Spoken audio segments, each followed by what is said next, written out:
चलिए देखिए, अब जो हमारा क्वेश्चन है वो क्वेश्चन नंबर 9 है। ये 2015 में आया हुआ क्वेश्चन है, ठीक है। तो इसे हम देखते हैं किस तरीके से इसे करना है। क्वेश्चन नंबर 9 है, from the following information related to Naveen limited calculate ROI total assets to debt ratio. ROI निकालना है और आपको total assets to debt ratio निकालनी है, ठीक है। तो वैसे तो बहुत इजी क्वेश्चन है ये, क्योंकि इसमें करने के लिए कुछ नहीं है, फिर भी चलिए हम कर लेते हैं।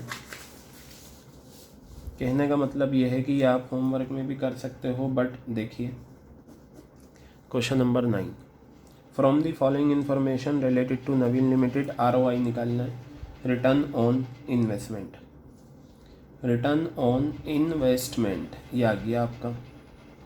रिटर्न ऑन इन्वेस्टमेंट का फॉर्मूला क्या होता है? Profit before interest tax, profit before interest and tax divided by capital employed, divided by capital employed into 100, ठीक है। अब यहाँ देखिएगा, आपको net profit before interest tax and dividend, actually ये जो होता है ना, ये पूरा फॉर्मूला ये होता है, profit before interest tax comma tax and dividend.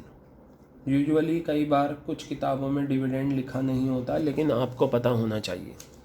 तो profit before interest tax and dividend तो आपको दे रखा है ऑलरेडी 14,50,000।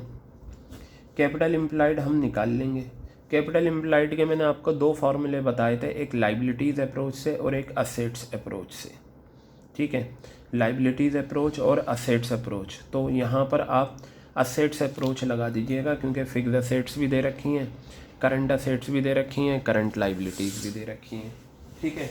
तो गर्ल्स आपको पता होना चाहिए कि इसका फॉर्मूला क्या होता है कैपिटल इम्प्लाइड का।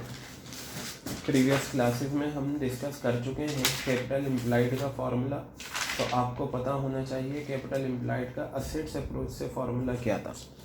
आपको ये नहीं लिखना असेट्स अप्रोच, क्योंकि इसमें इंफॉर्मेशन ऐसी गिवन है तो असेट्स अप्रोच लगेगी। कैपिटल इम्प्लाइड का जो फॉर्मूला बनता है, कैपिटल इम्प्लाइड का फॉर्मूला, वो फार्मूला होता है आपका नॉन करंट असेट्स। क्या होता है? नॉन करंट असेट्स प्लस कर देते हैं इसमें वर्किंग कैपिटल। क्या करते हैं इसमें? वर्किंग कैपिटल प्लस कर देते हैं। तो नॉन करंट असेट्स का दूसरा नाम फिक्स्ड असेट्स होता है, 75 लाख रुपीज़। वर्किंग कैपिटल आपको पता है CA minus CL, current assets minus current liabilities होता है।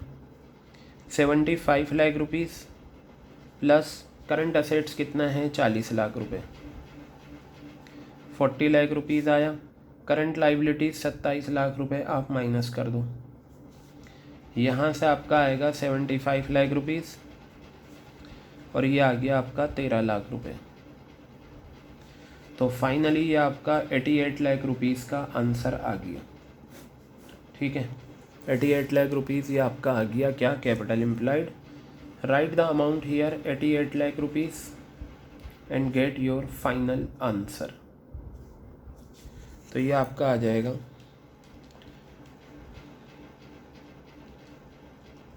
16 आ गया। ये ROI आपका 16% आ गया। बताइए, क्लियर हो गई बात? ये रिटर्न ऑन इन्वेस्टमेंट कितना है? 16%। ये लीजिए। चलिए, अब क्या पूछा है? Total assets to debt ratio. Apply the formula of total assets to debt ratio. Total assets to debt ratio formula is total assets divided by debt, ठीक है। टोटल असेट्स आपकी हो जाएंगी fixed assets plus current assets.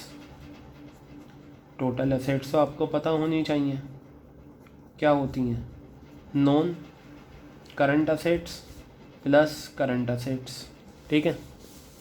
तो non current assets का पुराना नाम क्या है? Fixed assets, 75 lakh rupees. Current assets का पुराना नाम है 40 लाख रुपए।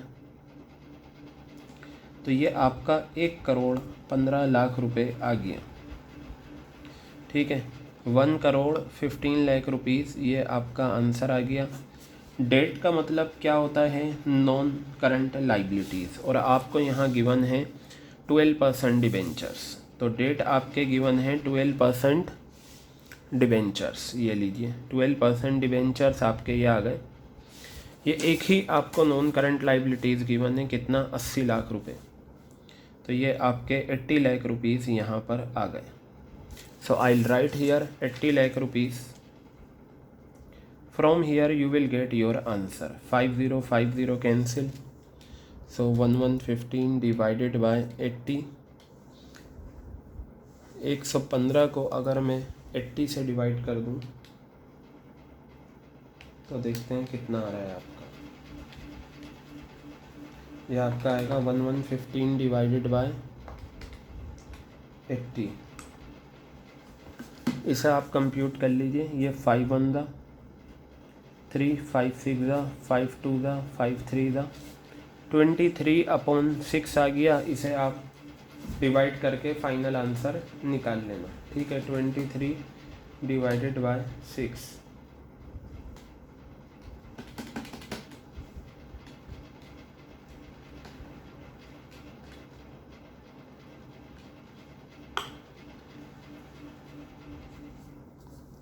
चलिए, तो ये आपका आंसर आ गया क्वेश्चन नंबर 9 का। We have done question number 9, okay.